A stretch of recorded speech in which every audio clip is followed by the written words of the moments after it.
Энэ явган хүний замыг хараач яг компьютер график шиг байна.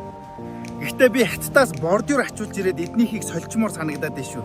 Эндхийн явган хүний замыг харахаар Монголд очиод бүгдийг нь шинчилмээр санагдаж байна. Би түр ажилгүй байгаа болохоор энд бордюр сольдог ажил хийж магадгүй шүү. Энд хүмүүс машин биш, явган хүмүүсээ нэгдүгээр тавьдаг юм байна. Гэхдээ би бол хятадын бордюр авчирч бүр илүү апгрейд хийчмээр санагдлаа. Энэ гудамжийг харахаар яг кинонд орчихсон юм шиг байна. Гэхдээ одоо хятадаас бордюр авчираад солиод үзвэл ямар болох болоо?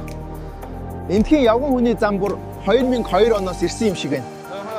Гэхдээ хятадын бордюр тавьчвал бүр Ultimate Edition болох байхаа.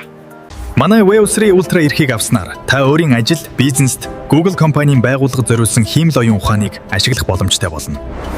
Үүгээр та богино хэмжээний реклам, мэргэжлийн контентуудыг хэдхэн секундын дотор бүтээх боломжтой. Мөн ChatGPT-тэй төстэй хүчирхэг Gemini хиймэл оюун ухааны хязгааргүй боломжуудыг ашиглан ажлаа илүү хурдан, илүү ухаалаг болгоорой. Ирээдүйн технологиг өнөөдөр ашигла.